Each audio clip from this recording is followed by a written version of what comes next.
नमस्कार मित्रों, आपके अपने YouTube channel the new study में मैं मिथिलेश कुमार पटेल आपका स्वागत, वंदन और अभिनंदन करता हूं। इसके पहले वाले वीडियो में हम आपको अव्ययीभाव समास, तत्पुरुष समास और कर्मधारय समास पढ़ा चुके हैं। उसमें हमने आपसे एक प्रश्न पूछा था, पहले हम उसका जवाब दे देते हैं, फिर हम अगले वीडियो में चलते हैं। तो उसका जवाब क्या है? हमने प्रश्न ये पूछा था कि राजमाता और वीर पुरुष में कौन सा समास है। ठीक है, तो राजमाता समास का जो विग्रह हो जाएगा राज की माता, ठीक है ना, इसमें हो जाएगा हमारा तत्पुरुष समास। और तत्पुरुष में कौन सा? संबंध तत्पुरुष, क्योंकि इसमें देखिए ये संबंध बताता है। संबंध तत्पुरुष में क्या होता है? काके की नानेनी का लोप होता है। ठीक है, तो ये राज की माता में हो जाएगा हमारा संबंध तत्पुरुष। और वीर पुरुष, देखिए वीर पुरुष में वीर की विशेषता पुरुष की विशेषता बतलाता है। तो पुरुष कैसा है? वीर है, ये विशेषता बतलाता है। हमने एक ट्रिक बताई थी, है जो से आपको विग्रह करना है, और आपको है जो विग्रह करने पर यदि आपका सही समास विग्रह हो रहा है तो आप जान जाइए वहाँ पे कर्मधारय समास है। ठीक है, आज के हम अपने इस वीडियो में आपको पढ़ाएंगे द्विगु समास। ठीक है, तो देख लेते हैं हम द्विगु समास। द्विगु समास है ना, द्विगु समास। द्विगु समास क्या है? देखिएगा, जिस सामासिक शब्द का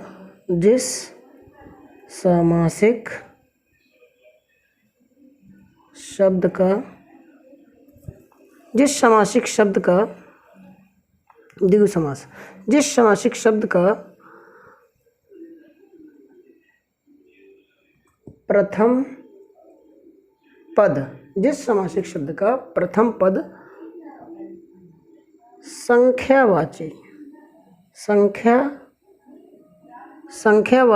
विशेषण। देखिए संख्यावाची, देखिएगा संख्यावाची विशेषण, विशेषता तो बतलाएगा, लेकिन कैसी विशेषता बतलाएगा? संख्यावाची होगा। तो जिस सामासिक शब्द का प्रथम पद संज्ञावाची विशेषण होता है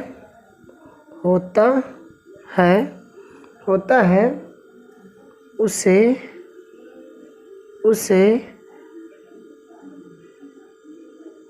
द्विगु समास कहते हैं। ठीक है, उसे कैसा समास कहते हैं? द्विगु समास। देखिएगा, जैसे उदाहरण के द्वारा हमको जल्दी समझ में आएगा। देखिए उदाहरण क्या, उदाहरण में जैसे हमने आपसे कहा पंचवटी। ठीक है, हमने क्या कहा आपसे? पंचवटी।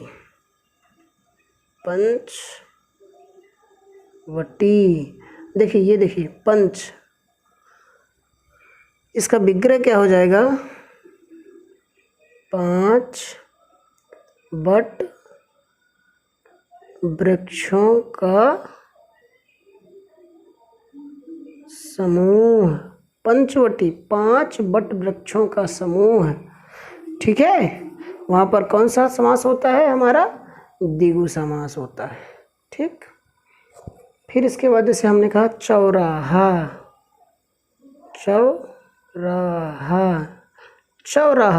का मतलब क्या होता है? 4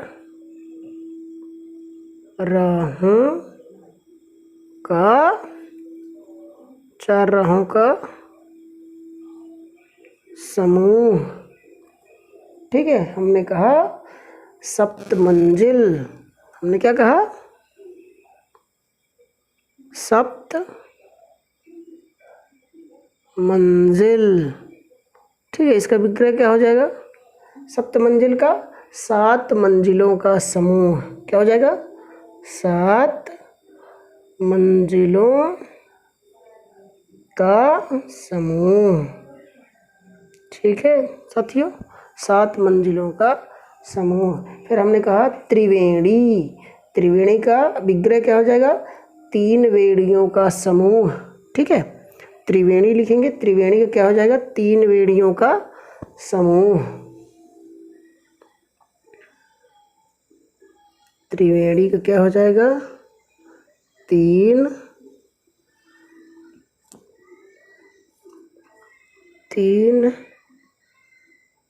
वेड़ियों का समूह। 3 वेड़ियों का समूह। ठीक है दोस्तों, तो इस तरह से द्विगु समास। एक बार और हम रिपीट कर देते हैं कि द्विगु समास क्या है। जिस समासिक शब्द का प्रथम पद संज्ञावाची विशेषण है ना, विशेषता तो बतलाता है लेकिन कैसी विशेषता, संख्यावाची, उसमें संख्या बताता है, तो संख्यावाची विशेषण हो वहाँ पर द्विगु समास होता है। फिर इसके बाद आता है हमारा द्वंद्व समास। ठीक है, इसके बाद हमारा क्या आता है, द्वंद्व समास। देखिए द्वंद्व समास क्या है। द्वंद्व समास, द्वंद्व समास, देखिएगा नाम से स्पष्ट है, द्वंद्व, द्वंद्व यानी दोनों। तो जिस समासिक शब्द के दोनों पद प्रधान होते हैं, ठीक है ना, कैसे, दोनों पद प्रधान होते हैं, उसे द्वंद्व समास कहते हैं। परिभाषा लिखने की जरूरत नहीं है, आप वीडियो को देख रहे हैं, ठीक है, आप वीडियो को बीच बीच में पॉज करके आप लिख लीजिएगा।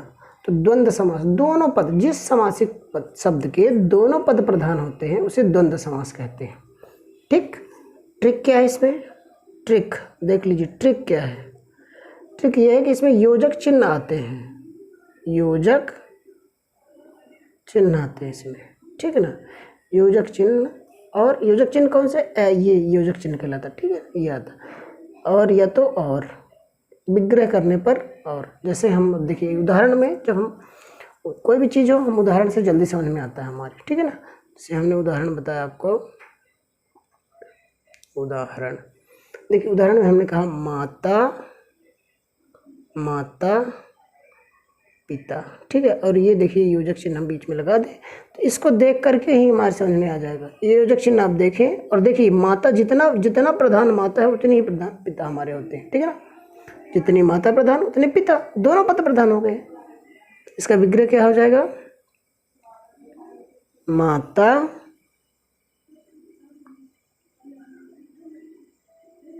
और पिता, ठीक, माता और पिता। फिर हमने कहा राजा प्रजा, देखिए इसका विग्रह क्या हो जाएगा, राजा और प्रजा, राजा और प्रजा, ये जा जवाब जा, राजा और प्रजा। सामने दिख रहा है, इसको कर देते हैं, देखो प्रजा, राजा और प्रजा, ठीक है ना। इसमें क्या होता है कि दोनों पद प्रधान है, जितना ये पद प्रधान है उतना ही ये पद प्रधान है, ठीक है। इसके बाद अगला समास, देखिए ट्रिक इसमें जान ही गए आप, योजक चिन्ह देख करके ही समझ में आ जाता है और विग्रह करने पर और आता है, ठीक है ना। इसके बाद अगला समास है हमारा छठवां समास, ठीक है। छठवां समास क्या है, बहुब्रीहि समास, बहुब्रीहि, बहुब्रीहि समास, ठीक है, बहुब्रीहि समास। देखिए बहुब्रीहि समास क्या है, जिस समासिक पद का, जिस समासिक शब्द लिख लेते हैं, चलिए, जिस समासिक शब्द का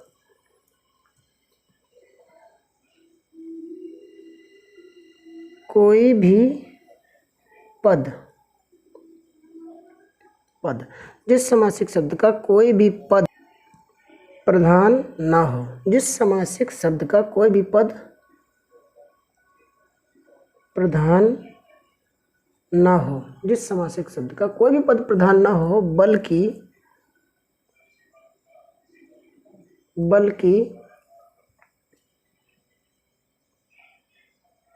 कोई अन्य पद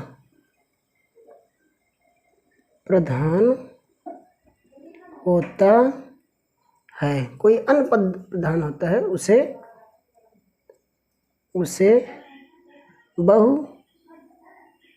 बहुब्रीहि समास कहते हैं। देखिएगा, इसको समझिएगा एक बार।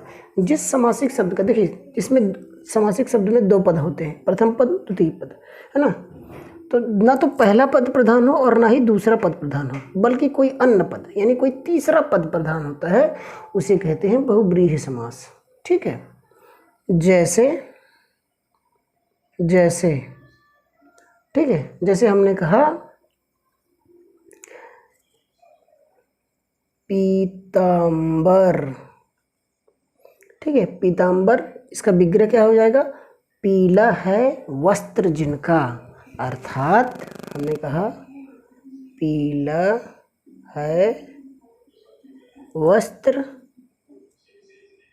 जिनका, अर्थात किनका पीला वस्त्र है? श्री कृष्ण, श्री कृष्ण। देखिए यहाँ पे पीताम्बर, पीला है वस्त्र जिनका, न तो पहला पद प्रधान है ना दूसरा, बल्कि पीताम्बर हमने कह दिया ये किसके लिए, किसको संकेत करता है? श्री कृष्ण के लिए। ठीक है ना। हमने कहा चतुर्भुज, हमने क्या कह दिया?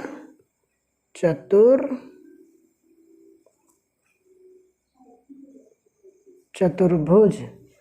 तो इसका विग्रह क्या हो जाएगा? चार है भुजाएं जिनकी, चार है भुजाएं जिनकी, अर्थात विष्णु जी। ठीक है ना। हमने कहा गिरिधर, गिरिधर, है ना। हमने क्या कह दिया? गिरिधर, गिरिधर। ठीक है, गिरिधर, गिरि को धारण करने वाला। ठीक, गिरि, गिरि यानी क्या होता है? पर्वत। गिरि को धारण करने वाला, गिर को कौन धारण करता है? श्री कृष्ण। ठीक है ना, गिर को धारण करने वाला अर्थात श्री कृष्ण। तो ये हो जाएगा बहुब्रीहि समास। ठीक है, अब इसमें ट्रिक क्या काम करेगी? ट्रिक क्या काम करेगी? ट्रिक ये काम करेगी कि इसमें किसी उपाधि को बताता है। ठीक है ना, किसी देवी देवता का नाम बताता है, किसी असुर शक्ति को बताता है। ठीक है ना, किसी देवी देवताओं का नाम, असुर शक्ति या उपाधि को बताता है। ठीक है ना। तो ये हो जाएंगे हमारे सारे समास। आज की वीडियो में सारे समास कंप्लीट हो गए। तो वीडियो के एंड में हमने आपसे कहा था कि हम एक प्रश्न पूछेंगे। तो प्रश्न हमारा ये है कि आपको बताना कि मक्खी चूस में कौन सा समास है। ठीक है, प्रश्न एक बार फिर सुन लीजिए। मक्खी चूस में कौन सा समास है? प्रश्न नंबर दूसरा, दशानन में कौन सा समास है? ठीक, दशानन और मक्खी चूस में कौन सा समास है? आप इसको कमेंट में ज़रूर बताइएगा हमको। तो जो भी हमारे वीडियो को नए सदस्य देख रहे हैं, जो भी फ्रेंड्स नए हों, वो हमारे वीडियो को सब्सक्राइब ज़रूर कर दें, लाइक कर दें और शेयर कर दें। आज की वीडियो में बस इतना ही। Thank you.